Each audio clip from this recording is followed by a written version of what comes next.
Hey there, and welcome to my laser review of Indiana Jones 5, or Indiana Jones and the Dial of Destiny, or Indiana Jones, why the fuck was this movie even made? Yay!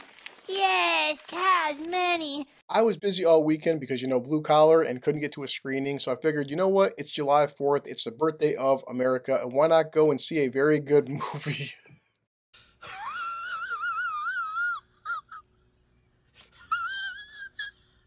Yeah, I'm sorry, I couldn't say it with a fucking straight face. And it's one of the things where Indiana Jones 5, I knew it was going to be terrible. I expected it to be terrible. And people would always ask that if you knew this stuff, why go in to see it? And truth be told, honestly, no bullshit. If it wasn't for me having a YouTube channel, which isn't big by any means, and thank you everybody watching this, I only saw this movie just so I can make a video of seeing this movie and how fucking terrible it was. And, and before we get into me pouring a drink, it just sucks because nobody wants to spend their hard earned money. And in my case, because I always promote the Regal app, I didn't spend a fucking dime on this. I saw it for free, and I still feel like I was owed a refund. Oh, that is really, really sad. All jokes aside, let me talk about this film, and I never want to talk about it again. And if you couldn't tell by the past minute by my calm and chipper demeanor, I did not have a good fucking time. And usually I pour a drink and I mix it with, Sprite, Pepsi, Coke. If you're new to my channel, I always do something like I drink alcohol with something mixed. And on very special occasions, I'm not going to mix this. This is just straight from the freaking bottle. But I got some rocks here, ice. Now this is Smirnoff Blue Raspberry Lemonade. Shit costs $15, and hey, like I said, this movie's so fucking terrible. I need something strong to talk about it. All right, so right there, and sounds delicious. Yeah. All right, everybody, give me 1 second. Let me try this blue raspberry. If it's any good, should you try it? And let's find out. All right.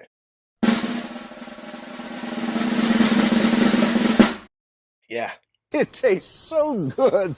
Okay, Indiana Jones and the Dial of fucking disaster and the dialect of dysentery or the friggin' dial of diarrhea and just so many puns. Just please, no more puns. I'm sure you'll find other videos out there and you can make so many more of your own and see so many. But before I tell you how terrible this film was, and it was, why you should never watch it, why I will never watch it again, I do have an intro that I'm hoping you can enjoy. Let's drink some more of this. Have a good time. I'm gonna try to give you something to laugh about and maybe some positivity because I just wasted 2.5 hours of my fucking life that I'll never get back. All right, so let's drink some more of this stuff and as I said, enjoy my intro. Ready?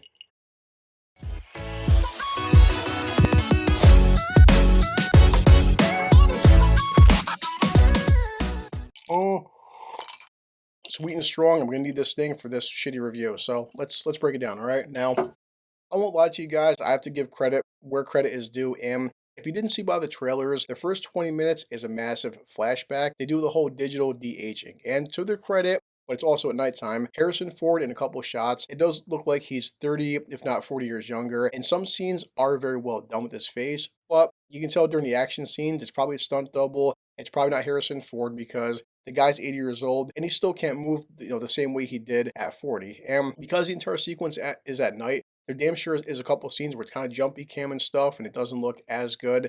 And it's like, you know what? I can forgive it with the whole digital de-aging if the entire movie was like this and they kept the same tone and the same vibe of the first three Indiana Jones films. But what happens? Basically, big action sequence. There's a train. We get Mads Mikkelsen. Mads Mikkelsen is the main bad guy in this film, and they find one half of the Dial of Destiny. So yet again, another Indiana Jones film where Indiana Jones has to find some super magical artifact, and that's pretty much it. So, next chapter. Things are about to get very ugly. What's fucked up is this was on 4th of July, and a theater was not even a third full for an Indiana Jones film. It's pretty pathetic, but I'm renting. Then we fast forward to like 1969, and guess what? Whether you love or hate Crystal Skull, I mean, I think two people on Earth actually like Crystal Skull. They did keep the timeline and stuff, the continuity the same because Marion did get married to Indiana Jones at the end of Crystal Skull, and of course, Shia LaBeouf, love him or hate him, he was part of the movie. And now Indiana Jones, he's an old man, he's crotchety, he's drinking, like he could be an alcoholic like me, but he's way better than me. And he's just waking up and he's got divorce papers. Apparently his son got killed during the Vietnam War. There's kids playing loud music and he does the whole like kids and your fucking loud music. Yeah, this was Indiana Jones, an icon, and now he's become a decrepit, sad, drunken old man, and what a fucking shame. You're so fucking pathetic. So now we get back to Indiana Jones doing what he does best in being a professor. The thing is, unlike previous films though, this is different because before, the guy was a rock star, you know? His students loved him, the guy was knowledgeable, people were interested in what he had to say. Now, of course, because he's old and pathetic and crotchety and, again, fuck you to Disney and Lucasfilm, his students are bored. They don't want to be there. He's acting like he doesn't want to be there. And trust me, as an audience member, I don't want to fucking be there neither. The scene is uncomfortable, but of course, we have to get introduced to this new character, Fleabag herself, Phoebe Waller. I don't give a shit, and boy, she's such a bitch. Now, he doesn't recognize her because apparently she's his goddaughter and he hasn't seen her in a very long time. And it's funny because he doesn't recognize her and the fans don't because we've never seen this character up until this film. And also, her father was in the flashback in the first 20 minutes. And again, this is supposed to be one of his best friends, which we've never heard about until this film. So, yeah, bullshit. Bullshit. But okay, it's a stupid fucking plot, and let's keep moving forward. So essentially, she wants the Dial of Destiny, and well, the half that Indiana Jones has, she betrays him, leaves him to fucking die because she's an asshole. Just trust me, she's an asshole. And of course, she's smarter than him, better than him. And we go through one chase sequence to another chase sequence, and I have to give Harrison Ford props for trying his best. But you can tell, guys, it's like they have a couple set pieces where it's him on a horse, but the majority is just Harrison Ford on a horse with a bunch of green screen because at his age, he can't keep up with these action set pieces, and it's just fucking stupid. That was really hard to watch. After all these chase sequences, we have the bad guy of Mads Mikkelsen, and truth be told, I can't even remember his fucking name, and I don't give a shit at this point. But Mads Mikkelsen is another Nazi, and this is what sucks is because Mads Mikkelsen, love this guy as an actor. He's been in some great films. I loved every single episode of Hannibal, and the guy is awesome. And the guy, he does the best he can do given this shitty material. What does he want? Obviously, the Dial of Destiny. Duh! And honestly, they could have made a great villain with him and this character because he's not loyal to Hitler. He actually wants to become the new Fuhrer. He wants to use the Dial of Destiny and go back and win the war. And he even tells one character, like, you know what? The Americans didn't win the war. Hitler lost. Like, he finds Hitler to be incompetent. And I'm like, you know what? That is an interesting character arc, and they could have done so much more with him. But you know what? It sucks. He's a one-note fucking villain. Boring. And now the rest of the fucking film is basically Helena there and Indiana Jones finding different ways to get the other half of the Dial of Destiny. And apparently, Mads Mikkelsen's character, he keeps fucking teleporting all around the world because it's not like there's GPS and there's not like there's satellite images. And it's just fucking stupid where every time Indiana Jones finds a new piece or he finds a new way to get closer to the Dial of Destiny, Mads Mikkelsen just pops up. And every time he pops up, I'm like, bullshit. All right, this is goddamn ridiculous. I will spoil it for you guys because this film isn't worth talking about again, but yeah, big spoilers. And okay, the Dial of Destiny, they want to turn the thing on. They actually have two planes, and the Dial of Destiny in itself, it's not a time machine. It's this mathematical device, and what it can do is it can detect different fissures in time. So then both airplanes, not joking, both airplanes go through the fissure in time, and they go back like 1,000 years, and there's this big battle with like ships and stuff and ballistas, and Mads Mikkelsen, his airplane, I'm drinking, but his airplane is shot down. His airplane is shot down by 1,000-year-old Roman technology. Are you serious? Are you serious? Like, yeah, no bullshit, the bad guy dies from fucking old ballistas, and okay.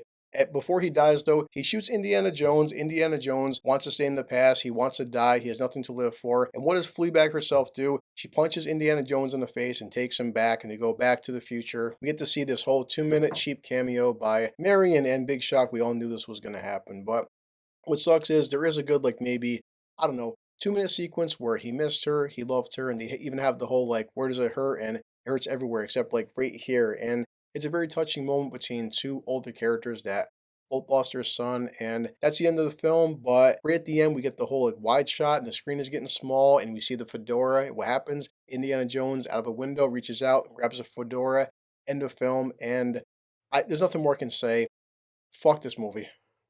This isn't a fucking movie! Okay, that's it. And what are my final assessments and my final thoughts on this fucking train wreck? And yeah, I mean, I don't even know what to say anymore that other people on YouTube and online have already said. And the funny part is, I'm joking, I'm drinking, I should be pissed off. And whenever you see this, if you want to leave a comment below, if you're pissed off, I totally understand that. There's some people out there that totally fucking hate this film, and this film deserves all the hatred you can throw at it. But the thing for me is, I think it's just that I'm I'm just kind of burnt out, you know? And you know what? I'll plug this because I don't know the guy, but there's this channel out there called Doomcock, and you can look at Doomcock and you can tell that this film with this reported budget of $300 million, and you're like, $300 million? Fucking why? It's a it's a waste of money. There is no fucking way with this CGI and this fucking budget and the special effects that this film cost $300 million. The reason they spent so much goddamn money for is because of the endless reshoots. And you can tell once Indiana Jones was shot that at some point they wanted him to die. They wanted Fleabag to take over the fedora and the fucking whip. And even that dumb bitch, and I don't care, that See You Next Tuesday herself, Kathleen Kennedy, she's going on record and she's done interviews that, oh yeah, Phoebe Waller-Bridge can be the new Indiana Jones. And like, lady, do me one favor and go fuck yourself. there is only one Indiana Jones, and you're not going to replace him anytime soon. And truth be told, Harrison Ford, I actually feel bad for the guy because he's probably like, you know what, fuck it, I'm 80 years old, I got grandkids, and maybe one day great grandkids. They probably threw like $50 or $60 million at the guy, and screw it, guys. You know what? I don't have that much more time left in front of me. Why not get a good fucking payday and just give it to his, his family and stuff? And Harrison Ford himself, the guy tried the best he could. He was, he did the best with the material that he was given. And of course, as I said, Mads Mikkelsen, fantastic actor, he tried his best, but damn, I'm not sure. I never watched Fleabag. I've only heard of Fleabag. This fucking chick, Phoebe Waller-Bridge, like, goddamn, she says things like, I'm smart, I'm resourceful, and I'm beautiful. You are ugly inside and out. Yeah, sweetheart, if you're fucking beautiful, then I'm goddamn Chris Hemsworth. Oh, and real quick, guys, and if you've seen the trailers, they had to do this cheap plug, and hey, guess what? Salah's in the fucking film, and the second he came on screen, hit my phone, hit the stopwatch, and the guy was in the movie for all of 2 minutes and 40 seconds. I'm thinking to myself that, wow, 2 minutes and 40 seconds? Shit, even I last longer than that.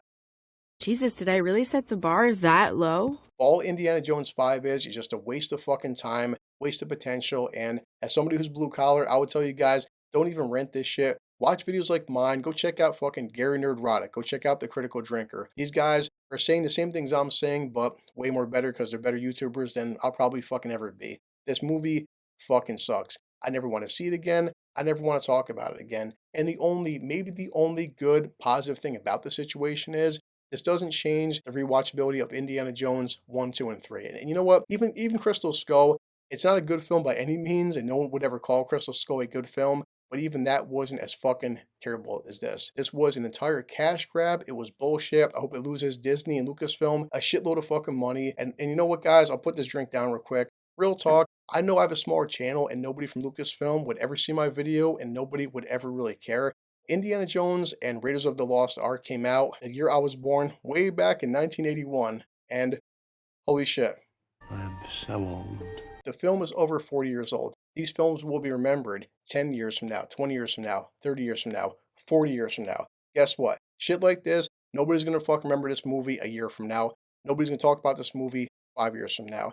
And in the end, that's your fucking problem, guys, because you don't care about character development. You don't care about the legacy that Steven Spielberg and George Lucas created. You don't care about anything. All you care about is your bullshit identity politics and trying to fucking check more boxes and trying to make these strong female characters so fucking strong and so powerful that you take the existing male characters like Han Solo, like Luke Skywalker, and like Indiana Jones, and you break them down and you make them old and decrepit and useless.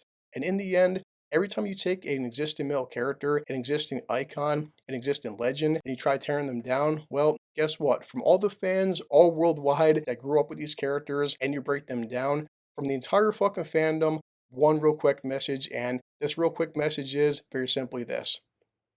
First, take a big step back and literally fuck your own face! Indiana Jones 5 and the diaper of dog shit. How do I rate this film? As me being a blue-collar loser, it's very simply put, a cinema abomination. Abomination. That's pretty much it. That's all I can say. If I ranted longer than I expected, well, guess what? I just had 2 glasses of this friggin' very delicious, I can't remember what the stuff is called, the blue raspberry lemonade here. And yeah, guys, I have to, as I always do, check my fucking watch, and I am always low on time. I have to edit this stuff, and yeah, happy 4th of July to me, and it wasn't. I'm going to go get drunk tonight and get some goddamn hot dogs and celebrate America. America, America, America, fuck yeah! But I do have to work later on today, and if you know me, the way I feel about my job is pretty simple. I hate my job. But for all of you guys, if you are dumb enough to see this fucking film, by all means comment and let me know how awful you think it is, because I could keep going. So, alright, anyway, let's grab Bender, okay? This calls for a drink. The only good thing about doing this fucking review is this shit right here, okay? So now, catchphrase. It's called a catchphrase. And now I have to go back to work.